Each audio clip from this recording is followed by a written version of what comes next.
राधा वल्लभ श्री हरिवंश। आइए आज जानते हैं कि हम श्री जी को आचमन किस प्रकार से करवा सकते हैं। हमारी श्री जी जब भोग पाती हैं, जब हम उनको भोग पवाते हैं, तो उसके बाद हम श्री जी को आचमन किस प्रकार से करवा सकते हैं।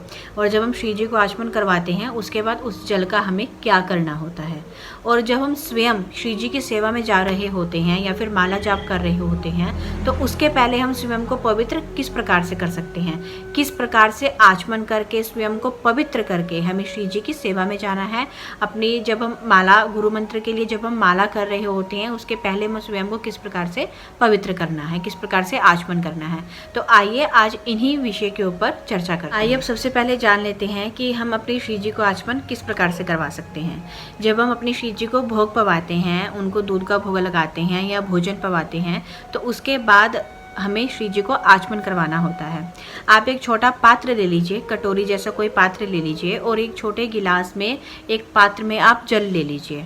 तो आप क्या कीजिए, जब आपने श्री जी को भोग पवा दिया है उसके बाद श्री जी के सामने उस पात्र को हमें रखना है और जिस पात्र में जल है उस पात्र से 3 बार हमें उसमें जल डालना है। ऐसी भावना करनी है कि जो हमारे प्रिया प्रियतम है, हमारी श्री जी हैं, लालजू हैं, वो आचमन कर रहे हैं। जिस प्रकार से हम भोजन करने के बाद झूठे मुंह नहीं रहते हैं, कुल्ला करते हैं और आचमन करते हैं, उसी प्रकार से हमने अपने प्रिया प्रियतम को भी आचमन करवाना होता है। उनको झूठे मुंह नहीं बिठाना होता है।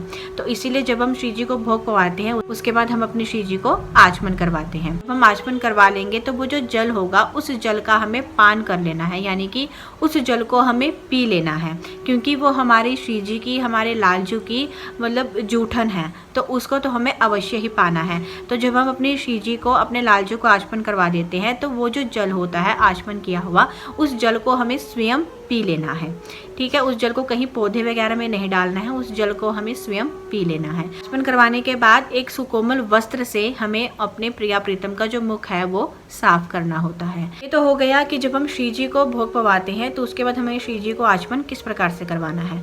अब है कि हम स्वयं जो है स्वयं को पवित्र किस प्रकार से कर सकते हैं जब हम श्री जी की सेवा में जा रहे होते हैं, क्योंकि श्री जी की सेवा में जाने से पहले हमें स्वयं को पवित्र करना बहुत ही ज़्यादा आवश्यक है। तो दिनचर्या में, हमारे गृहस्थी में रहते हुए दिनचर्या में हमारे बहुत सारे कार्य होते हैं, या फिर जब हम लघु शंका जाते हैं तब हमें स्वयं को पवित्र करना होता है। ठीक है, तो मान लीजिए आप लघु शंका के लिए गए हैं और आपको स्वयं को पवित्र करना है। सबसे पहले तो हमें अपने जो प्राइवेट पार्ट है उसको अच्छे से धो लेना है।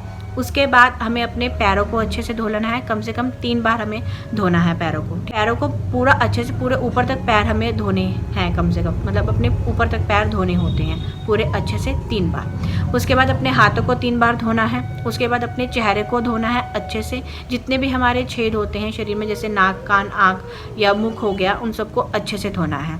तो 3 बार आपको ऐसा करना होता है। कानों को शुद्ध करने के लिए आप हल्का सा जल लेके ऐसे अपने कानों को शुद्ध कर सकते हैं। उसके बाद अपने चेहरे को अच्छे से धोएंगे तो आंखें वगैरह तो अपने आप धुल ही जाएंगी। हमें कुल्ला करना है कम से कम 3 बार। 3 बार हमें कुल्ला करना है। उसके बाद हमें आचमन करना है। अपने हाथ में थोड़ा सा जल लेना है, उस जल को हमें 3 बार पीना होता है, राधा वल्लभ श्री हरिवंश बोलकर। तो इस प्रकार से हम स्वयं आचमन करेंगे स्वयं के शरीर की शुद्धि के लिए, क्योंकि गुरुदेव भगवान कहते हैं जब तक हम आचमन ना कर लें तब तक हम पूरी तरह से पवित्र नहीं होते हैं। 3 बार हमें अपने हाथ में जल लेना है। पहले बार जल लेंगे राधा वल्लभ श्री हरिवंश, फिर दूसरी बार राधा वल्लभ श्री हरिवंश, फिर तीसरी बार राधा वल्लभ श्री हरिवंश। इस प्रकार से 3 बार हमें आचमन करना होता है। ये तो हो गया कि हमारे शरीर की शुद्धि किस प्रकार से होगी, क्योंकि जब हम प्रिया प्रीतम की सेवा में जा रहे होते हैं या फिर हमने माला जाप करना है, उसके पहले जब हम अपने शरीर को पवित्र करेंगे तो इसी प्रकार से हमें अपने शरीर को पवित्र करना होता है। इसी प्रकार से पवित्र करने के बाद, आचमन करने के बाद हम प्रिया प्रीतम की सेवा में जा सकते हैं, अपनी माला जाप के लिए जा सकते हैं, वाणी पाठ जो हमारा रह गया है दिनचर्या में उसको करने के लिए जा सकते हैं।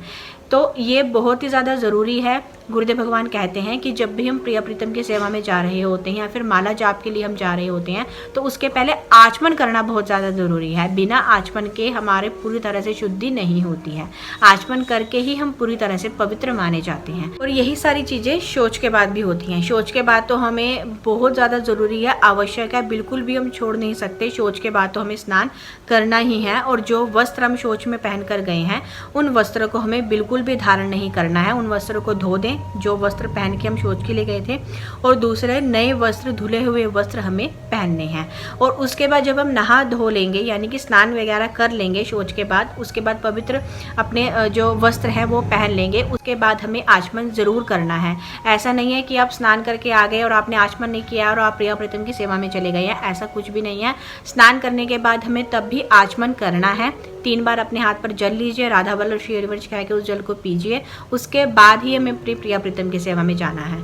तो ये था कि किस प्रकार से हमें अपनी श्री जी को आचमन करवाना है, उस जल का हमें पान करना है, और स्वयं को किस प्रकार से शुद्ध करना है श्री जी की सेवा में जाने से पहले, या फिर जब हम माला जाप कर रहे हैं, गुरु मंत्र का जाप करने वाले हैं, या राधा नाम का जाप माला पर कर रहे हैं, या राधा वल्लभ श्री हरिवंश का जाप कर रहे हैं माला पर, नाम जप करें या गुरु मंत्र का जाप करें, माला करने से पहले हमें शुद्ध अवश्य होना है, अपने शरीर को पवित्र अवश्य ही करना है। क्योंकि गुरुदेव भगवान कहते हैं कि जब भी हम अपने प्रिया प्रीतम की सेवा में जाते हैं, या फिर माला जाप के लिए जाते हैं, गुरु मंत्र जपने के लिए जाते हैं, तो उसके पहले हमें स्वयं को पवित्र अवश्य ही करना है, आचमन तो अवश्य ही करना है, उसके बाद ही हमें प्रिया प्रीतम की सेवा में जाना है, उसके बाद ही हमें गुरु मंत्र का जाप करना है।